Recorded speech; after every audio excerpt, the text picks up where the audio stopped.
अस्सलाम वालेकुम dear students. Previous lecture में हमने 2.7 तक चैप्टर 2 के न्यूमेरिकल्स कवर कर लिए हैं। अभी हम कवर करने जा रहे हैं 2.8। स्टेटमेंट देखिए, an aeroplane moving horizontally at a speed of 200 metre per second. तो सिचुएशन कुछ यूं है, इमेजिन कर लीजिए एक प्रोजेक्टाइल, मतलब इन सिचुएशन में एरोप्लेन का जिक्र हुआ है कि एक एरोप्लेन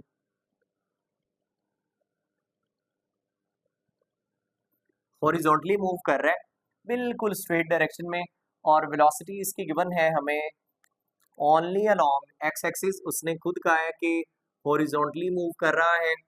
सो इसकी जो इनिशियल वेलोसिटी है ये अलोंग एक्स एक्सिस आपको गिवन है। यहाँ से आपने एक और इम्पॉर्टेंट इन्फॉर्मेशन माइंड में रखनी कि इसकी कोई भी initial velocity along Y axis given नहीं है कि वो जीरो है, वो गिवन नहीं है। सिर्फ आपको initial velocity along x axis दी गई है। तो जरा देखिए, गिवन डेटा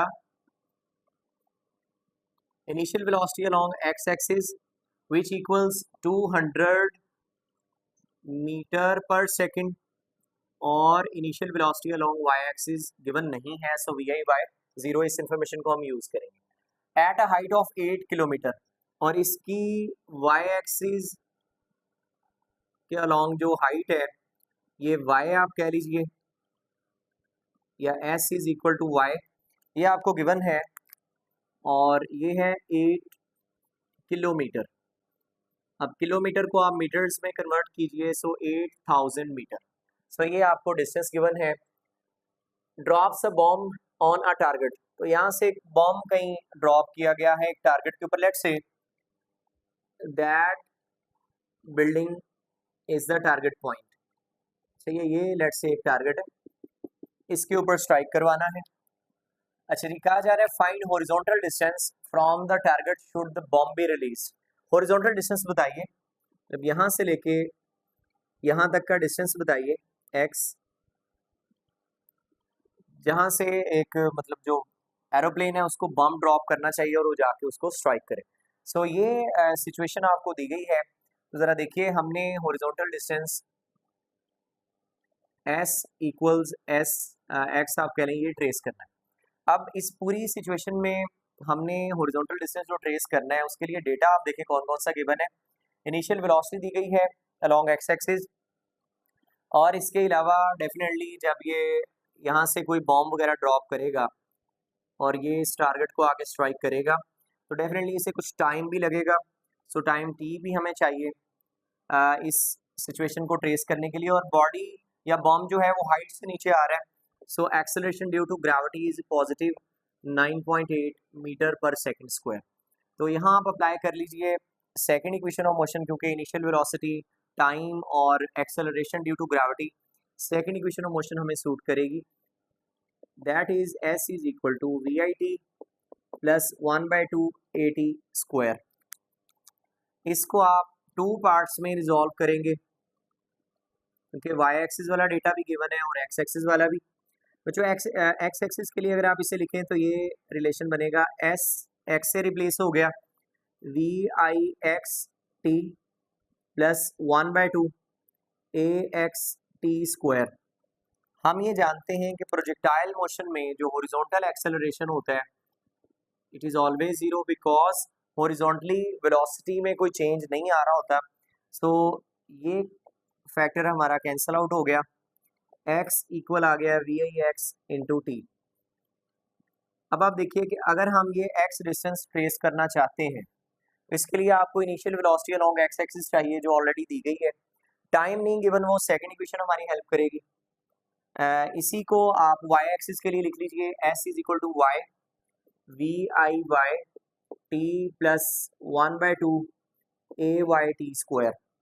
फर्दर आप देखें बच्चों, y डिस्टेंस जो है ये गिवन है 8000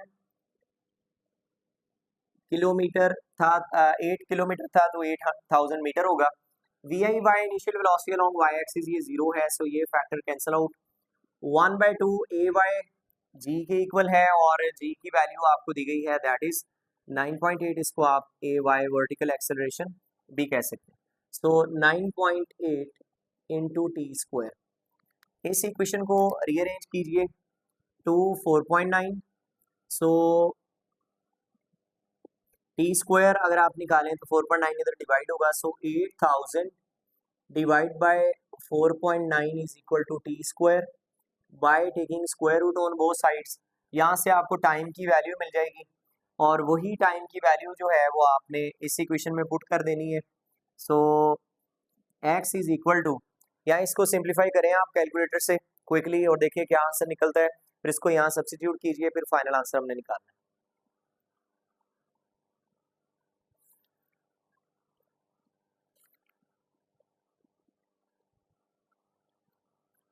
जी बच्चों, इसका टाइम वैल्यू आपको मिल जाएगी 40.4 सेकेंड।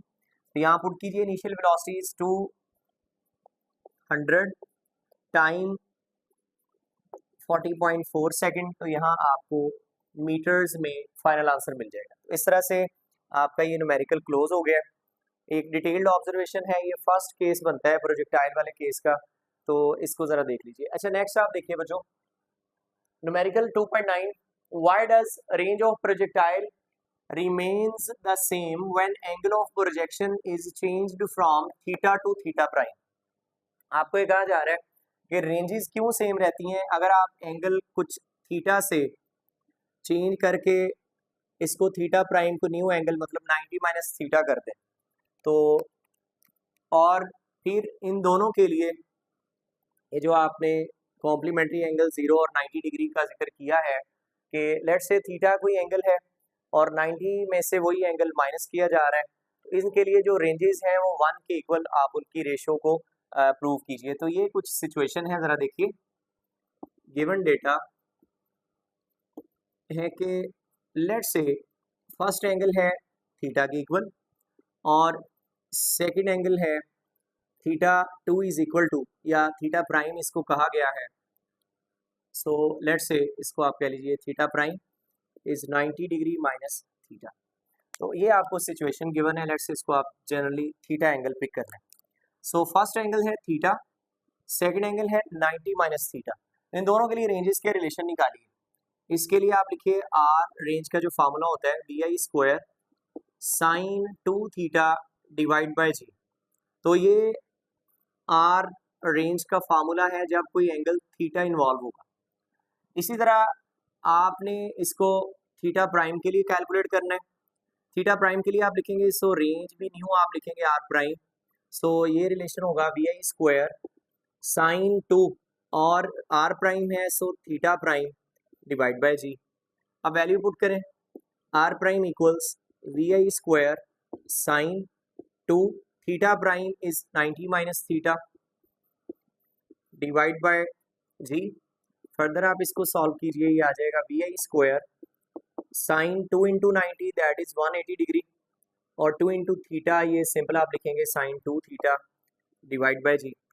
अब डियर स्टूडेंट्स, ये जो एक्सप्रेशन आया है इसमें देखें आप साइन 180 माइनस 2 थीटा, तो इसको सॉल्व करने का एक सिंपल फार्मूला है कि अगर आपको साइन और उसके एंगल में इस तरह दो एंगल्स दिए जाएं तो आप इसको एक्सपेंड कैसे करेंगे। इसका फार्मूला ये होता है कि sine of first angle into cos of second angle minus cos of second angle, इस तरह लिखेंगे sine of first cos of second, और इसी तरह cos of first and sine of second, यानी कि sine alpha cos beta minus cos alpha sine beta. ये अगर आपको दो एंगल्स दिए जाएं तो इसकी एक्सपेंशन कुछ यूं की जाती है। सही है, ये मैथ्स में प्रॉपर ये फार्मूला की डेरिवेशन भी है, लेकिन डायरेक्टली आप इसको याद रख सकते हैं। अब आप देख सकते हो हमारे केस में जो फर्स्ट एंगल है वो है 180 डिग्री, तो sine 180 degree minus second angle है 2 थीटा। इसको आप एक्सपेंड कीजिए, sine 180 degree cos 2 theta minus cos 180 degree sine 2 theta. ये जस्ट मैंने वही एंगल जो है वो पुट कर दिया है, यानी कि फर्स्ट एंगल देखिए sine 180 degree cos of second minus cos of first angle minus sine into sine of second angle. तो इस तरह से इसको आप एक्सपेंड कर लेंगे। अब ये जो साइन 180 डिग्री है कैलकुलेटर पे आप चेक कर सकते हैं 0 के इक्वल है, जिससे ये सारा फैक्टर कैंसिल आउट हो गया, माइनस ये फार्मूले वाला कॉस 180 डिग्री जो ये -1 के इक्वल होता है। सो -1 into sine 2 theta, minus into minus ये पॉजिटिव रिजल्ट कन्वर्ट हो जाएगा। सो अब ये जो साइन 180 डिग्री -2 थीटा है, इसकी वैल्यू आपको मिल गई साइन 2 थीटा। अब बच्चों इसको ये जो वैल्यू हमने अभी कैलकुलेट की है इसको यहाँ पुट कीजिए। लेट्स से इसको आप इक्वेशन 2 कह लें, तो पुट इन 2। जब आप इसको इक्वेशन 2 में पुट करेंगे तो आप देखिए जो आर प्राइम है उसका आंसर कैसा अपीयर होता है। So r prime is equal to we i square sine 180 minus 2 theta is sine 2 theta divide by g. तो ये हमने आर प्राइम का एक्सप्रेशन ट्रेस कर लिया।